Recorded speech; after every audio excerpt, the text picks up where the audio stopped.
Hello everyone, welcome to true IAS and PCS. इस discussion में हम लोग बात करेंगे आर्टिकल 21 के बारे में। आर्टिकल 20 तक हमने प्रीवियस लेक्चर में देख लिया था। अब बात करते हैं आर्टिकल 21। आर्टिकल 21 का टेक्स्ट कुछ इस प्रकार से है: protection of life and personal liberty. Article 21 ये डिक्लेयर करता है कि किसी भी पर्सन को डिप्राइव ना करा जाए अपनी ज़िंदगी के लिए या फिर उससे मिलने वाली पर्सनल लिबर्टी के लिए, एक्सेप्ट कि अगर किसी लॉ में कभी कभार अगर ऐसा कुछ लिख दिया गया हो या कोई कानून किसी एक रीजन में प्रेवलेंट हो।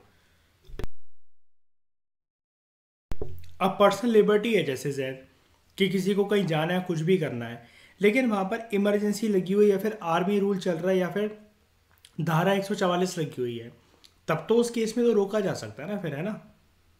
और अगर वहाँ पर कोई गंभीर परिस्थिति है शाइनी और वहाँ पर डिक्लेरेशन हो चुकी है उस टाउन के मेयर के द्वारा या फिर गवर्नर के द्वारा या फिर कलेक्टर के द्वारा कि शाम को 6 बजे के बाद कोई भी घर से बाहर ना निकले, उसको संदिग्ध माना जाएगा और हो सकता है उसको गोली भी मार दी जाए पैर पर, फिर भी लेकिन पर्सन अगर निकले, उस केस में वो वाला केस हो सकता है। तो ये लिखा हुआ है एक्सेप्ट। ये जो एक्सेप्ट है ना, ये है इसका मतलब।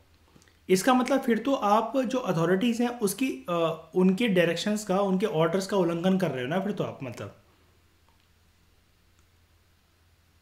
समझ रहे हो ना। मतलब काइंड ऑफ कर्फ्यू सिचुएशन अगर काफ़ी ज़्यादा गंभीर है, कहीं कर्फ्यू लगा हुआ है, वहाँ पर ऑलरेडी डिक्लेरेशन हो गई है कि इतने से इतने बजे के बाद नहीं निकलना है, और उसके बाद भी आप आर्ग्यू करो और उसमें ये बोल दिया गया कि पैर पे गोली मारी जा सकती है, फिर this is a sensitive zone, red zone है ये। इस एरिया में आतंकवादी घुस आए हैं या फिर रेड अलर्ट जारी है किसी भी चीज़ का, तब तो फिर आप इसको लेकर नहीं कह सकते ना। चलो एक सेकेंड, हाँ बताओ बताओ।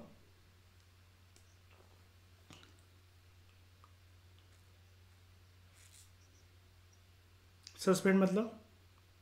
हाँ बिल्कुल बिल्कुल बिल्कुल बिल्कुल। राइट राइट राइट का सस्पेंड हुआ है। यहाँ पर एक्सेप्शन ये है कि कभी कभार, मैं आपसे क्या बोल रहा हूँ, पूरे देश का तो ऐसा कुछ नहीं हो रहा है, किसी ना किसी एक स्पेशल सर्कमस्टांसिस में अगर किसी लॉ में एक ऐसा बोल दिया गया है, और आप जानते हो कि लॉ की कोई भी प्रोविजन टेम्पररी नेचर की होती है।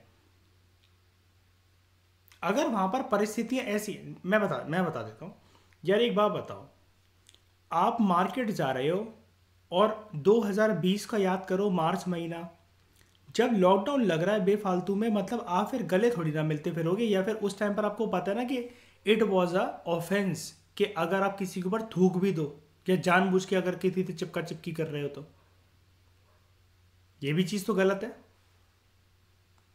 और अब एक कानून ये बोल दिया गया है कि इतने से इतने बजे के बीच में कोई भी बाहर ना निकले।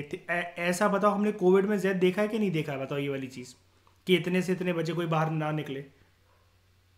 अब क्या उसको हम ये लेकर बोल सकते हैं कि मतलब हमारी लाइफ से हमें डिप्राइव कैसे करा जा रहा है, हमारी पर्सनल लिबर्टी से हमें डिप्राइव कैसे करा जा रहा है?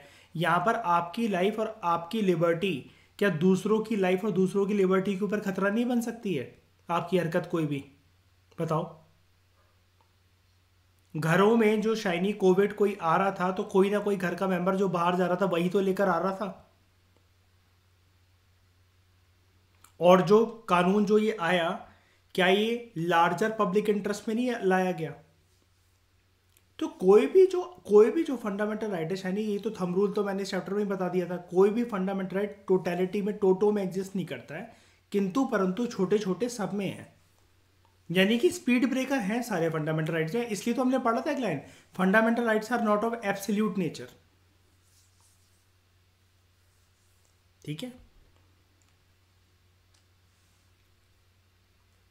तो this right is available to both citizens as well as non citizens. अब ये तो अच्छी चीज़ लिख दी ना इन्होंने, इससे खुश हुए शायद नहीं ऊपर वाली बात से भले ही दुखी हो गए हो। अभी हम प्रोविजन जानते हैं, डोंट वरी, अभी आपकी बात पे भी आएंगे। एक केस आया था सुप्रीम कोर्ट के सामने 1950 में, आज़ादी के 3 साल बाद ही ये वाला केस आ गया था। उसका नाम था गोपालन केस। इसको हमेशा लिख कर आना जब भी स्टेट पीएससी या फिर यूपीएससी में अगर कभी मेंस में आर्टिकल 21 का जिक्र करो। पूरा नाम था इसका ए K Gopalan, versus state of Madras case 1950।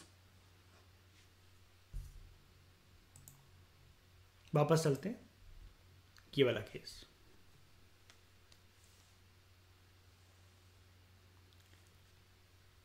Supreme court ने यहां पर इस केस के अंदर बड़ी ही नैरो इंटरप्रिटेशन दी थी आर्टिकल 21 की। उस जमाने में सुप्रीम कोर्ट ने बोला जो प्रोटेक्शन मिलती है ना आर्टिकल 21 के अंतर्गत, this is available only against arbitrary executive action. यानी कि एग्जीक्यूटिव एक्शन क्या होता है? सरकारी एक्शन। लेकिन कोई भी लेजिस्लेटिव एक्शन, अगर कोई कानूनी प्रक्रिया से अगर कोई बंदिशें लगाई जाती हैं, भले ही वो आर्बिट्रेरी मैनर में वो कानून पास करा गया और उसकी जो टोन हो वो काफ़ी हार्श हो, जो कि सिटीजन के इस राइट को जो कि गिवन है उनको आर्टिकल 21 के अंदर, वो लेजिस्लेटिव एक्शन का मतलब क्या होता है? लॉ, ठीक है, या फिर जिसको हम लोग ये भी कहते हैं स्टैच्यूट। सही है। ये छीन ले अगर, तो उससे कोई आपको प्रोटेक्शन नहीं मिलेगी। सुप्रीम कोर्ट ने ये दिया। मतलब अब सुप्रीम कोर्ट यहां पर 1950 के अंदर थोड़ा सा नैरो माइंडेड लेकर चल रहा है आर्टिकल 21 को। अभी समझ नहीं पा रहा है कि कितना बड़ा पावरफुल वेपन है ये। दिस मीन्स डैट उस जमाने के कंटेक्स्ट में हम बात कर रहे हैं पहले। इसका मतलब ये था जब सुप्रीम कोर्ट ने ऐसा बोला ना, तो नेशन स्टेट वो डिप्राइव कर सकता था एक इंडिविजुअल के right to life and personal liberty को ऑफ अ पर्सन, एक किसी भी कानून के बेसिस पर। यानी कि अगर सरकार को जनता को उनके अधिकारों से वंचित करना है, specially right to life and personal liberty से। अब ये right to life and personal liberty क्या मतलब? आपको किसी भी एक सेंसिटिव एरिया में या एक सेंसिटिव जोन में गोली भी मारी जा सकती है और आपको बिना वारंट दिए या फिर बिना रीजन दिए अरेस्ट भी करा जा सकता है। यही तो बात हुआ ना, यही तो मतलब हुआ ना फिर इसका right to life and personal liberty का उल्लंघन होना। आपको अगर पुलिस एकदम से कभी भी उठाकर ले जाए बिना किसी भी बात के या कुछ भी करके, तो फिर इसका मतलब आप पर्सनल लिबर्टी तो है ही नहीं है उधर उस जगह पर। और ये चीज करी गई, this is because of the expression of procedure established by law. Article 21 के अंदर जो चीज लिखी हुई थी कि आर्टिकल 21 के अंदर right to life and personal liberty काम करेगा based on the procedure established by law. अब based on the procedure established by law, शायनी ये तो खतरनाक चीज नहीं हो गई जैद? बताना जरा, लॉ की तो टोन फिर जैद कुछ भी बना दो फिर तो यानी कि वो तो फिर लॉ तो एक प्रॉपर प्रोसीजर से ही आता है। पहले बिल होगा, फिर वो एक्ट बनेगा साइन करते हुए।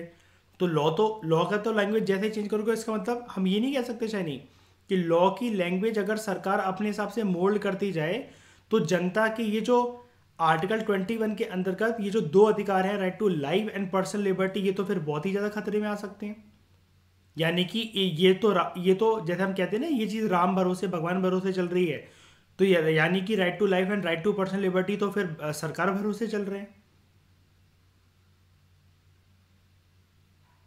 यानी कि सरकार तो फिर ये भी कर सकती है शायनी कि किसी को फिर जनता को विरोध प्रदर्शन पे ना उतरने दे। कल को वो कानून में ये लिख दे कि जो भी विरोध प्रदर्शन में बैनर होर्डिंग्स वगैरह लेकर या धरना प्रदर्शन पर आया उसको गोली मार दी जाएगी या बुलडोजर चला दिया जाएगा उसके ऊपर। बताओ। तो ये तो फिर इसका मतलब फिर पर्सनल तरीके से अपनी लिबर्टी को एक्सप्रेस करना या फिर राइट टू लाइफ होना कि यार आपको एकदम से कोई थ्रेटन नहीं कर सकता, आपको कोई गोली नहीं मार सकता, या फिर आपको बिना रीजन दी कोई अरेस्ट नहीं कर सकता, ये तो सारे के सारे छीने जा सकते हैं फिर तो एक स्टैच्यूट या फिर एक लॉ की मदद से। बताओ, है कि नहीं ऐसा? यानी कि सुप्रीम कोर्ट ने इसको पहचानने में उस जमाने में थोड़ी सी गलती करी कि नहीं करी? बताओ, करी ना? तो मुझे भी बताओ, जैसे हम जानते हैं कि आज के टाइम में अभी अभी जब पैराग्राफ आगे बढ़ने वाला है और साल 2022 में ये चीज़ ऐसी नहीं है। मैं आपसे ये जानना चाहता हूँ, टॉपिक से अलग हटकर एक बात ये करना चाहता हूँ। मुझे दोस्तों आप लोग ये बताइए, सुप्रीम कोर्ट की कोई भी पुरानी बात जो वो वर्डिक्ट दे चुका हो, ये वाली बात चेंज कैसे हो जाती है? Very good. सुप्रीम कोर्ट की एक बेंच बैठे जिसको हम लोग ज्यादा ये बोलते हैं कि लार्जर बेंच बैठे, as compare to previous bench जिसने वो जजमेंट दी थी। और सुप्रीम कोर्ट उन केसेस में ये बोल देता है कि हमसे, मतलब वो ये नहीं कहता कि इस फलाने जज से या इस फलाने जज की बेंच से गलती हो गई थी, वो कहता है हमसे गलती हो गई थी। और उस जमाने के वो ये भी कहता है सुगंधा शाइनी के सरकमस्टांसेस कुछ और प्रिवेल कर रहे थे, आज लेकिन कुछ और है, तो हम ऐसा बोल रहे हैं। आज तक लार्जेस्ट बेंच कौन से केस में बैठी है सुप्रीम कोर्ट की?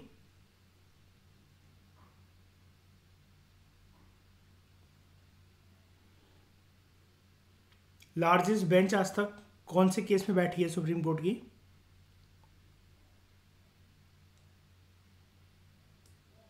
किसी को नहीं पता? शाइनी बताऊं तुम्हें मैं अभी? Very good. हाँ, केसवरंदा भारती केस में बैठी है। याद रखना है शाइनी, ये हर स्टेट पीएससी का क्वेश्चन है, हर ऑल्टरनेटिव ईयर का ये।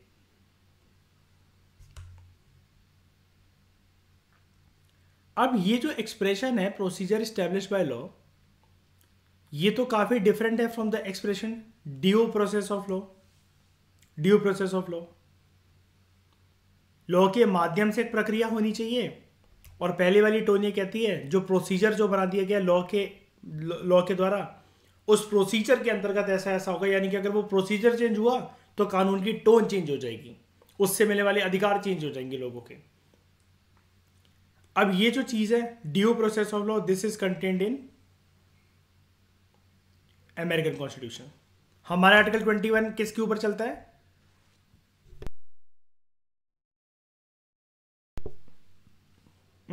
अरे अमेरिकन कॉन्स्टिट्यूशन नहीं, procedure establish by law, British constitution का ये वाला चीज, ये चीज अमेरिका में दे रखी है।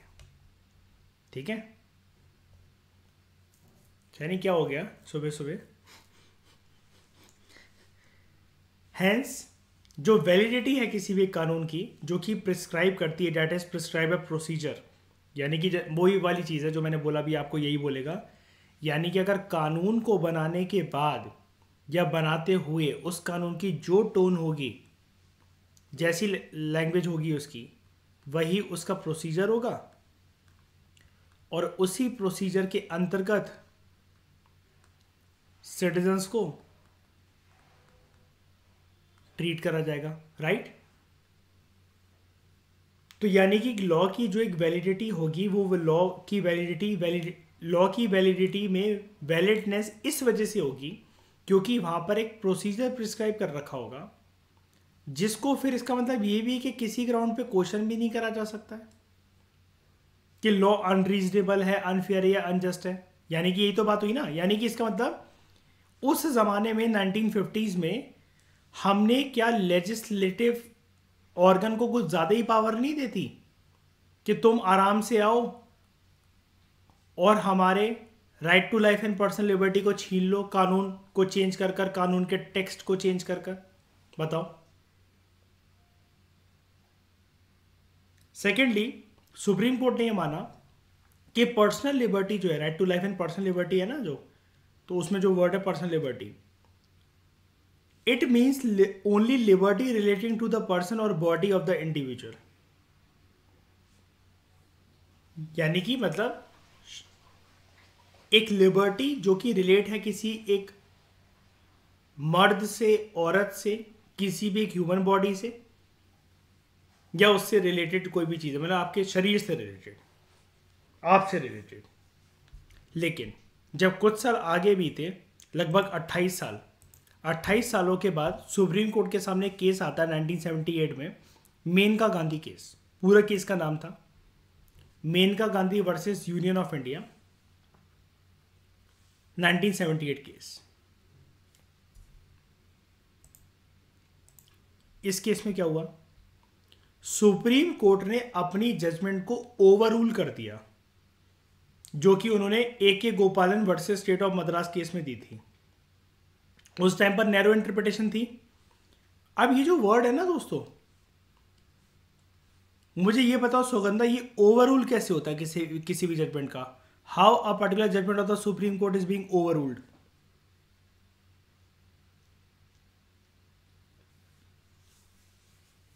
पहले बताओ ओवररूल का मतलब क्या होता है, पहले मुझे ये बताओ ओवररूल का मतलब क्या होता है।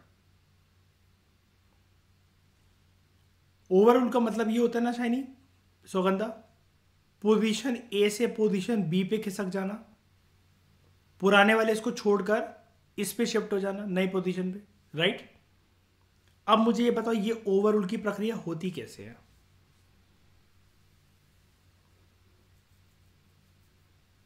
ये ओवरऑल की प्रक्रिया दोस्तों ऐसी होती है, अभी मैंने बताया ना शाइनी, जैद कैसे होगी, लार्जर बेंच को बैठना पड़ेगा इस बारी।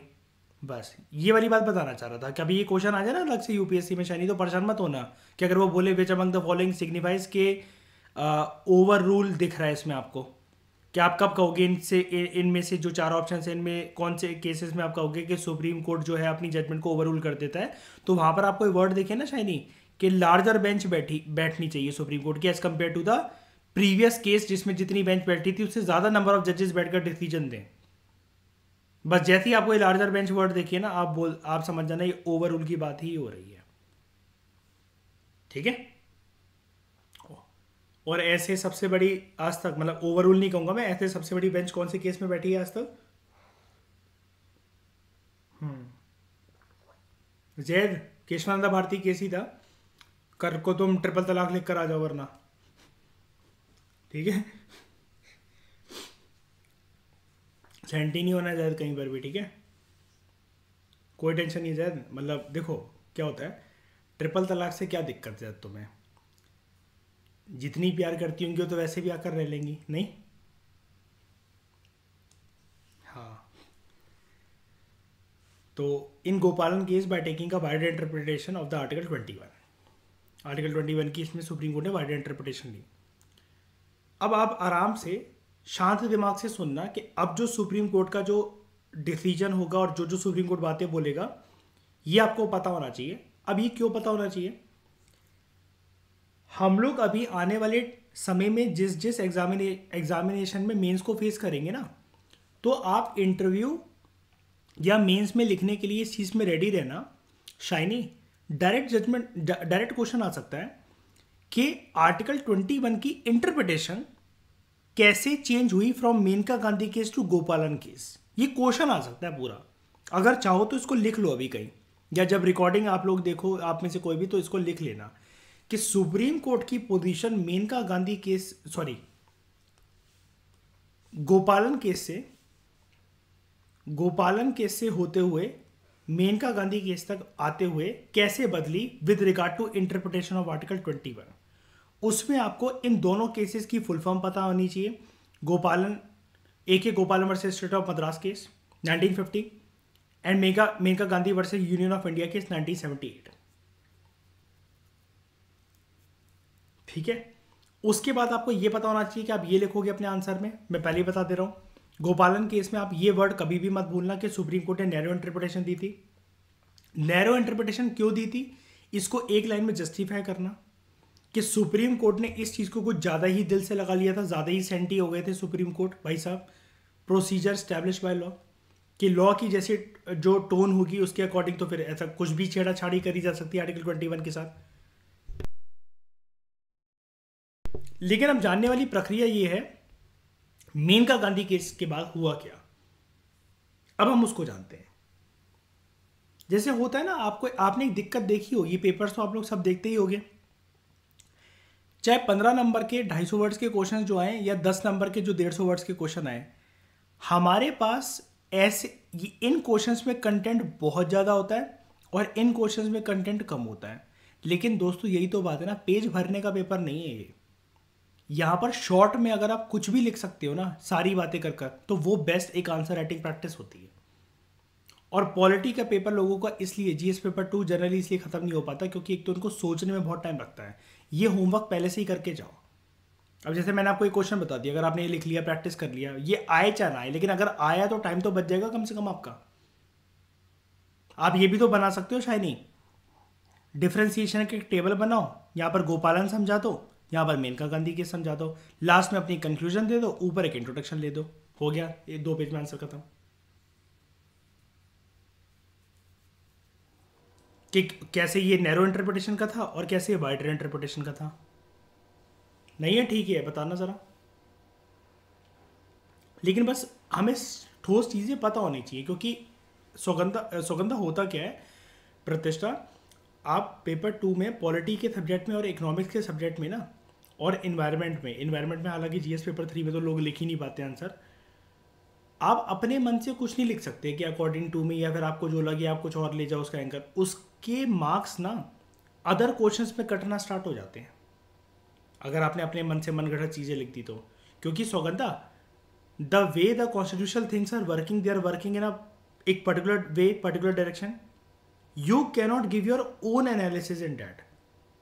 You have to give analysis based on the constitutional text. समझ रहे, दोनों चीज में डिफरेंस है.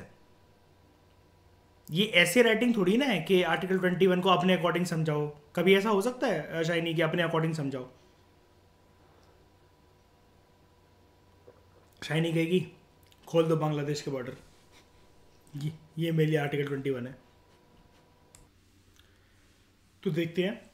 अब यहां पर एक वर्ड पे ध्यान दीजिए आप लोग, वाइडर इंटरप्रिटेशन की.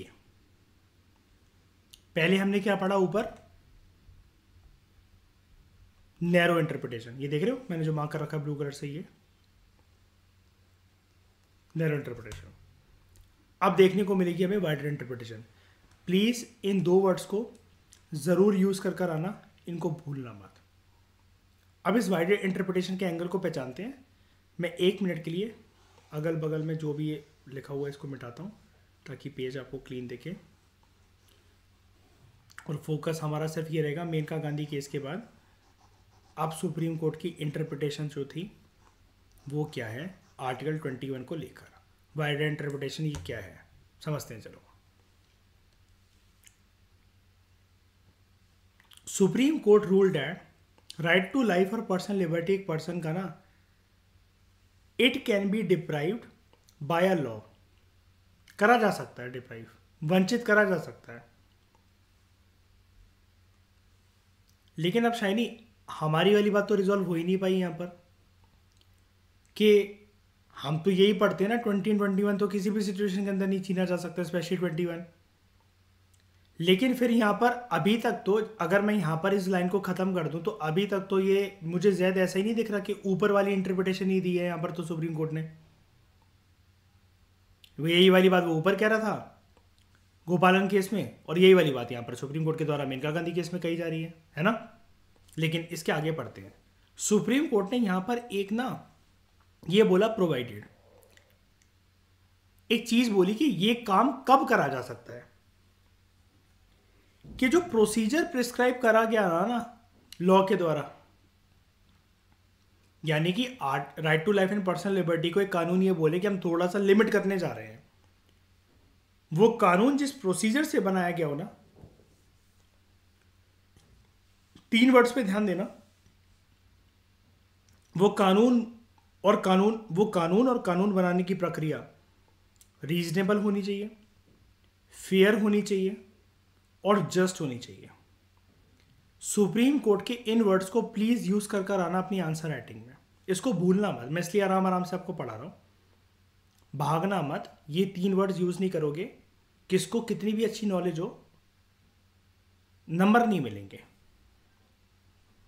इन अदर वर्ड्स, यहां पर इस केस में अभी तक आर्टिकल 21 में जो यूके के कॉन्स्टिट्यूशन का फ्लेवर चला रहा था, procedure established by law, supreme court ने मेनका गांधी केस से इंटरप्रिटेशन लेकर इसके अंदर फ्लेवर डाल दिया डियो प्रोसेस ऑफ लॉ का, जो कि अमेरिकन कॉन्स्टिट्यूशन का पार्ट है. अब देख रहे हो. अब मैं एक बात फिर से बता देता हूं, ठंडे दिमाग से सोचो. यहां पर शाइनी अमेरिकन कॉन्स्टिट्यूशन का जिक्र करना या फिर ये चीज़ हम यूके से कॉन्स्टिट्यूशन बोरोड करी हुई चीज़ को हटा रहे हैं और अमेरिका की ली हुई अमेरिका कॉन्स्टिट्यूशन से ये वाली चीज़ उठाकर यहाँ पर डाल रहे हैं, ऐसा कुछ भी सुप्रीम कोर्ट ने अपने मुंह से नहीं बोला, अपने जजमेंट में नहीं बोला. लेकिन सुप्रीम कोर्ट का ये बोलना कि सिर्फ कानून कैसे भी बना दिया जाए प्रोसीजर स्टेब्लिश्ड बाय लॉ, इससे काम नहीं चलेगा. वो प्रोसीजर जो होना चाहिए वो रीजनेबल होना चाहिए, फेयर होना चाहिए, जस्ट होना चाहिए.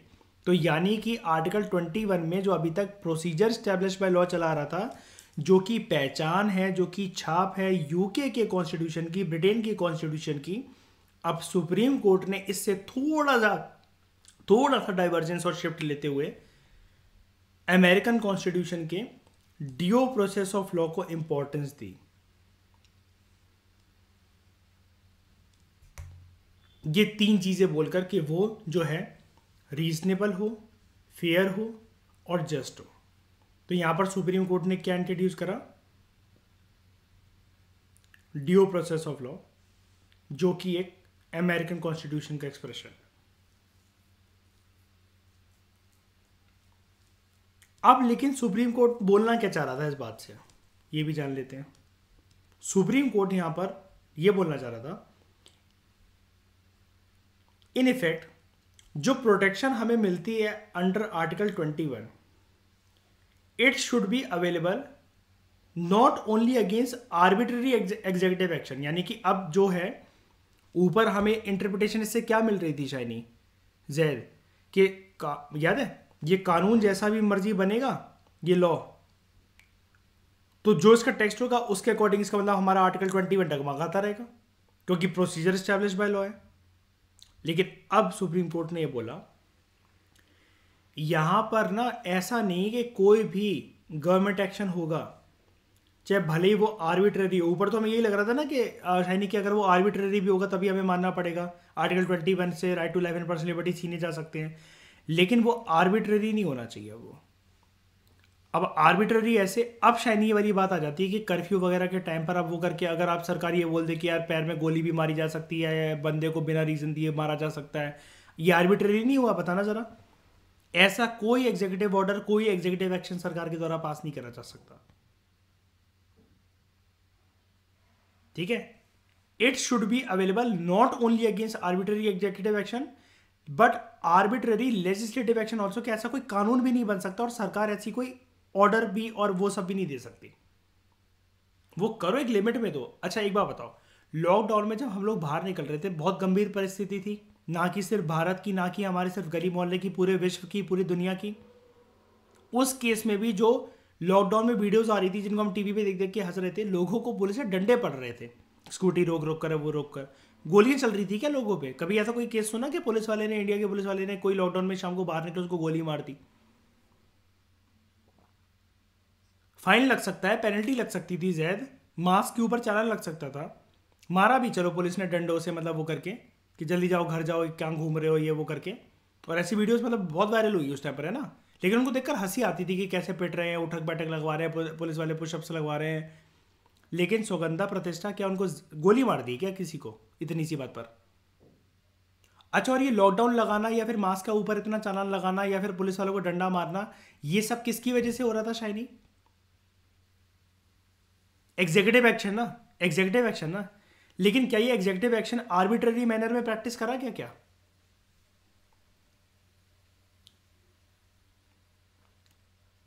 लेकिन कुछ कुछ अरेबियन कंट्रीज ऐसी थी कि उन्होंने किसी किसी गली मोहल्ले में जब लोग नहीं मान रहे थे ना, उन्होंने शेर छोड़ दिए थे, पता है, टाइगर छोड़ दिए थे।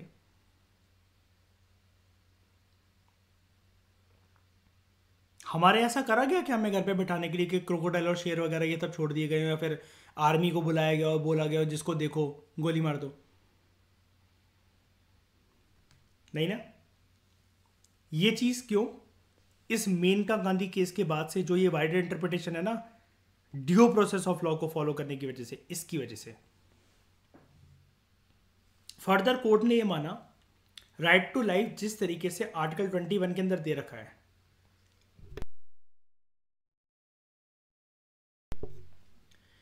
ये सिर्फ it is not only confined to animal existence या एनिमल सर्वाइवल, लेकिन जितने भी लोग जो होते हैं, जिन मतलब कोई भी जो है लिविंग बॉडी जो है, इंसान को ये अधिकार मिलना चाहिए कि वो ना एक जिंदगी पर्पसफुल मैनर और ह्यूमन डिग्निटी के साथ बिता पाए, और सारे के सारे जो एस्पेक्ट हैं लाइफ के वो इस प्रकार से उसके जीने की परिस्थितियां ऐसी हों, आर्टिकल 21 ऐसा फ्लेवर ऐड करे और वो चीज़ बरकरार रहे, कोई भी एग्जीक्यूटिव एक्शन या लेजिस्लेटिव एक्शन की मदद से छीने ना जाए, कि जो इंसान के जीवन को मीनिंगफुल, कंप्लीट और वर्थ लिविंग बनाती है ना, कि उसको एहसास हो कि इंसानी जीवन में जन्म लेने का कोई फ़ायदा हुआ है और मुझे, मेरे पास अधिकार हैं जिनसे मुझे वंचित नहीं करा जा सकता, छीने नहीं जा सकते। ये चीज़ बरकरार रहनी चाहिए, मतलब इसका flow should go like this, like this, like this. ऐसा नहीं कि इसका फ्लो कल को होते होते, ऐसे होते होते टूट जाए, यहाँ आ जाए, नहीं। It should continue like case A, not like case B. Supreme court ने यह भी रूल करा कि जो एक्सप्रेशन है पर्सनल लिबर्टी इन आर्टिकल 21, इसकी इंटरप्रिटेशन कोई फिक्स नहीं है। सुप्रीम कोर्ट ने बोला, मेरी बात ध्यान से सुनना, सुप्रीम कोर्ट ने बोला हम इसका, जब पूछा गया इस केस में कि सर जी ये बताइए कि पर्सनल लिबर्टी में आप क्या क्या कहना चाहेंगे, कि क्या क्या चीज़ें पर्सनल लिबर्टी में आती हैं। सुप्रीम कोर्ट ने बोला we cannot give you a list, क्योंकि ये एक वाइडेस्ट एम्पलीट्यूड का एक सिंबोलिज्म है पर्सनल लिबर्टी। और जैसे जैसे मानव जीवन आगे बीतता चला जाएगा, ज़माना आगे बीतता चला जाएगा, आगे साल बीतेंगे, डिकेड्स बीतेंगे, ये जो लिस्ट है ना, मेरी बात ध्यान से सुनो सब लोग, ये जो पर्सनल लिबर्टी की लिस्ट है, सुप्रीम कोर्ट ने बोला कुछ बातें हम अभी बता देते हैं, लेकिन this list should go on, party should continue. इसमें नए नए राइट्स ऐड होते चले जाएंगे, होते चले जाएंगे, होते चले जाएंगे, होते चले जाएंगे। तो सबने पूछा सुप्रीम कोर्ट से, सर जी ऐसा क्यों कह रहे हो आप? क्योंकि उन्होंने बोला, सुप्रीम कोर्ट ने बोला देखो, वक्त के बीतने के साथ, ज़माने के बीतने के साथ और देश की परिस्थितियां बीतने के साथ पर्सनल लिबर्टीज की जो डेफिनेशन होती है कि इंसान की, वो भी बदलती रहती है। और अलग अलग केसेस के अंदर सुप्रीम कोर्ट ने अपनी इस जजमेंट को बार बार बरकरार रखा है, रीअफर्म करा है, जो कि उन्होंने मेनका गांधी केस में दी थी, Maneka Gandhi versus union of India case 1978। अब सुप्रीम कोर्ट ने आर्टिकल 21 के अंदर क्या क्या राइट्स बताए हैं हमें, कि मतलब वही सारी चीज़ें, right to life and personal liberty वाले। अब उन्होंने बोला है सुप्रीम कोर्ट ने कि right to life and personal liberty जो है वो एक लिस्ट है पूरी की पूरी। एंड मैंने बोला ना, this list is not restricted. ये लिस्ट जो है, इसका नीचे वाला कोई पेज नहीं है, ये कोई हिस्सा नहीं है। ये जैसे जैसे अगर ये बढ़ता चला जाएगा ये ऐसे, तो ये पेज लंबा होता चला जाएगा, फिर ये अगर बढ़ता चला जा रहा है फिर ये लंबा होता चला जाएगा, फिर अगर कुछ नई चीज़ ऐड होती चली जा रही, ये यहाँ पर कोई फुल स्टॉप भी नहीं है कि this is a complete set of personal liberty और इंसान को सिर्फ इसी दायरे के अंदर रहना है। नहीं, ऐसा कुछ नहीं बोला सुप्रीम कोर्ट ने। अब देख लेते हैं एक बारी इस लिस्ट में क्या क्या चीज़ें आती हैं।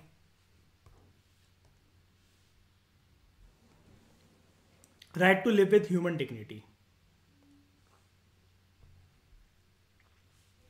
अब मुझे क्या बताओ, अगर इसकी इंटरप्रिटेशन पे हम लोग आए, right to live with human dignity, क्या अच्छा लगेगा कि आपने कोई भी गलती नहीं कर रखी और आप लोगों को मतलब कोई पुलिस उठाकर ले जाए, या फिर कोई पुलिस वाला थप्पड़ मारने लगे या कुछ भी करने लगे? बताओ, ये आपकी डिग्निटी के अगेंस्ट है ना। झेप तो जाओगी, शर्म तो आई जाती है, सबके सामने एक और तो लगेगा ही लगेगा। ऐसी किसी चीज़ों से बचना भी ह्यूमन डिग्निटी के दायरे के अंदर है। डिसेंट एनवायरनमेंट में रहना, इंक्लूडिंग पॉल्यूशन फ्री वाटर और एयर आपको देखने को मिले, and protection against hazardous industries. इसलिए जब भी कोई जनता विरोध प्रदर्शन पर उतरती है कि इस नाले को साफ करो, इस नहर को साफ करो, या फिर इस इंडस्ट्री को बंद करवाओ, तो ये चीज़ बहुत ज़्यादा कोर्ट के द्वारा संज्ञान में ली जाती है। कोर्ट इसके ऊपर बहुत ज़्यादा फोकस करता है, इग्नोर नहीं करता है ऐसे किसी भी पटिशन को। और आपको पता है ना कि अब तो सिटीजन्स के बाद बहुत एक पावरफुल इंस्ट्रूमेंट है जिसमें वो कोर्ट में अपनी बल्क में अपनी सारी बातें रखवा सकते हैं। PIL, पब्लिक इंटरेस्ट लिटिगेशन, है ना। उसके बाद right to livelihood, right to privacy, right to shelter, right to health, right to free education up to 14 years of age. हम इसको पढ़ेंगे। अगला ही राइट है हमारा ये, right to education 21A। Right to free legal aid, right against solitary confinement, आपको कोई मतलब बांध कर नहीं रख सकता किसी कमरे में वगैरह बंद करके। राइट टू स्पीडी ट्रायल, कि केस आपका लटक गया, पता चला आप मर गए, शमशान घाट पहुंच गए, उसके बाद तक केस चल रहा है। Right against handcuffing. अब आपने कोई एक चीज़, जैसे मतलब मान लो कि आपने रेड लाइट जंप कर दी, अब शाइनी पे होता हथकड़ियाँ बांध के थोड़ी ना ले जाएगी पुलिस आपको साइड में खड़ा करके कि तुम लोग इस बेटा पेड़ से बंधे रहो जब तक पापा नहीं आते तुम्हारे। वो अलग बात है शाइनी कि आप कुछ बहुत गंभीर केस कर दो। Right against inhuman treatment, right against delayed execution, right to travel abroad, right against bonded labour बंधुआ मजदूरी, राइट अगेंस्ट कस्टोडियल हैरेसमेंट कि कस्टडी में लेकर किसी से ये बोल रहे हैं शकीरा शकीरा डांस करो, मुन्नी बदनाम हुई पे नाचो टेबल पे खड़े होकर। Right to emergency medical aid, right to timely medical treatment in government hospital, देश निकाला एकदम से किसी को भी ना दिया जा सके। Right not to be driven out of a state का मतलब ये होता है कि मतलब ये भी कि मतलब देश निकाला ना देना, या फिर अगर इसके दो मीनिंग निकलते हैं कि अगर किसी की ज़िंदगी भर जैसे खतरा है कुछ भी मतलब वो है तो उसको मतलब बाहर भी ना जाने दिया जा सके, ठीक है, या फिर अगर उसका कुछ केस चल रहा है तो right not to be driven out of a state, या फिर बाहर ना निकाला जाए, इसका वैसे मीनिंग यही होता है। Right to fair trial, prisoners के भी कुछ राइट्स होते हैं जिनको उनको कंडीशन मिलनी चाहिए, necessities of life. Right of women to be treated with decency and dignity, use this point in, याद है सुगंधा जो मैं औरतों का चिट्ठा बनाने को कहता हूँ उसमें। राइट अगेंस्ट पब्लिक हैंगिंग, अब ये जो सजाए मौत है, अब ये चीज़ अगर दिखानी है तो एक बताओ, ये कोई सऊदी अरेबिया जैसी कंट्री थोड़ी ना है कि मास एग्जीक्यूशन होगा, पब्लिक एग्जीक्यूशन होगा। बताओ शाइनी कि जनता में खौफ पिलाने के लिए खंबे पे टांग कर उसको क्या कहते हैं हैंग करा जा रहा है कि देखो अगर तुम लोगों ने ये सब काम करा तो ये भी तुम्हारा हशर होगा, तो ये तो टॉर्चर हुआ ना, पब्लिक हैंगिंग नहीं। Right to road in hilly areas, पहाड़ी लोगों का भी ख्याल रखना है। Right to information, right to reputation, right of appeal from a judgement of conviction. आपको पता है ना कि मतलब कभी कभार आप सुप्रीम कोर्ट की जजमेंट में भी कई लोग ये बोलते हैं कि आप उसके अगेंस्ट नहीं जा सकते, लेकिन आपने एक नाम सुना होगा रिव्यू पिटीशन का, कि एक बार प्लीज ज़रा आप अपनी जजमेंट को दोबारा रिव्यू कर लेंगे ज़रा, है ना। Right to family pension, right to social economic justice empowerment, right against bar fetters, right to appropriate life insurance policy, right to sleep, right to freedom from noise pollution, right to sustainable development, right to opportunity. और भी rights आते हैं इसके ambit के अंदर, लेकिन बस ये कि एक हमें एक कहीं तो फुल स्टॉप लगाना ही होता है, तो ये सारी चीज़ें हैं।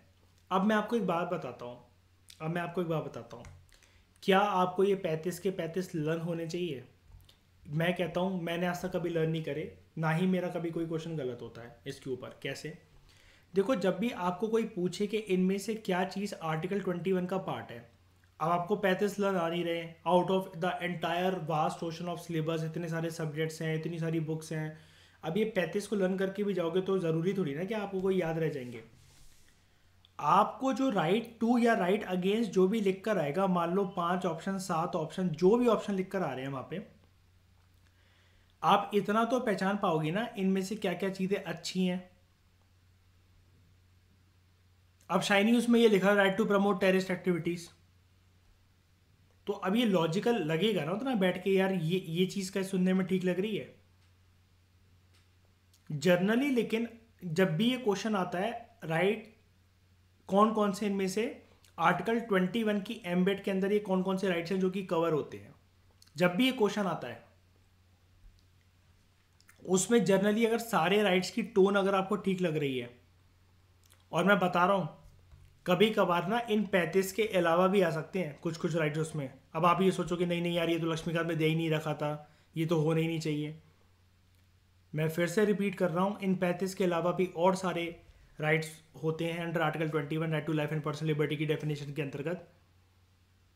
आपको बस उसकी टोन पहचाननी है।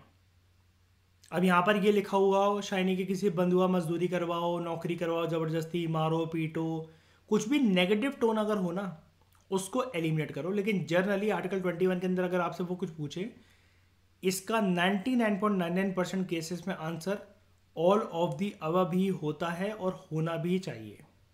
जितने उधर अच्छे अच्छे राइट्स दे रखे होंगे ना, जो कि आपने सुन भी नहीं रखे हो, लेकिन उनकी टोन आपको लग रहा है हाँ ठीक है, इसमें क्या गलती क्या हो रही है, उनकी टोन अगर आपको ठीक लग रही है उसको मार्क कर दो करेक्ट, आंख बंद करके मार्क कर दो करेक्ट।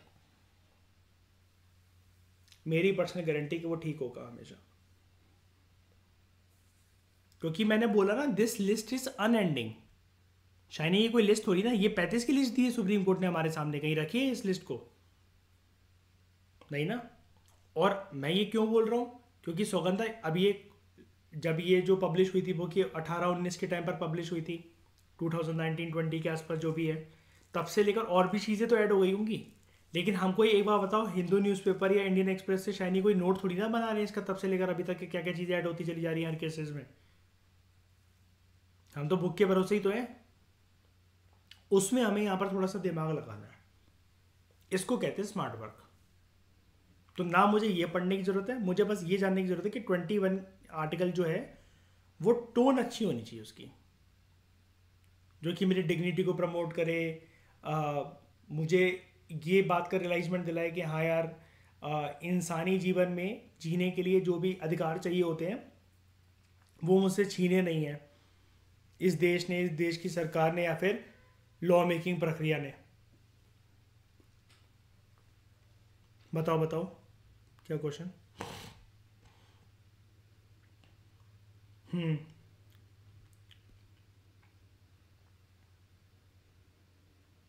नहीं, ऐसा कभी कोई क्वेश्चन नहीं आता। हाँ, ऐसा नहीं आता, क्योंकि देखो ऐसे फिर पूछने को फिर ऐसे बहुत सारी चीज़ें हैं कि किस में आता है कि, लेकिन अगर ये जो राइट होते हैं कि कस्टोडियल हरेसमेंट वगैरह, मैं वही तो बोल रहा हूँ कि एक बारी 21 को, अब ऐसा तो है नहीं कि आप इस लिस्ट को फाड़ ही दोगे, लक्ष्मीकांत में बिल्कुल काट ही दोगे। हमेशा जितने बार ये सामने आएगा तो आप इसको पढ़ोगे ना। और मैंने आपने आप ना, आप लोग मुझसे सवाल नहीं करते हो, आपको छूटते ही मुझसे पूछना चाहिए था, सर ये क्या है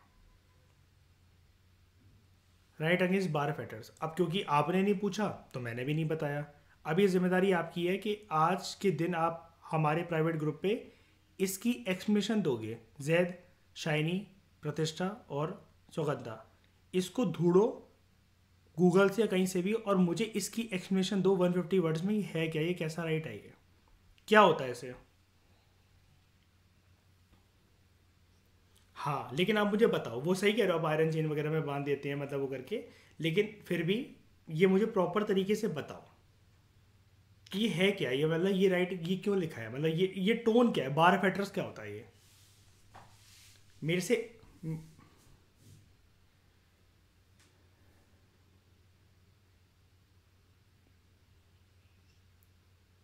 मुझे अभी नहीं जानना है, मैंने बोला ना 150 वर्ड्स में लिख कर दे भेजोगे मुझे। I don't want verbal explanation, वरना मैं आर्टिकल 21 छीन लूंगा तुम्हारा। पता है कौन सा, शाइनी, राइट टू स्लीप।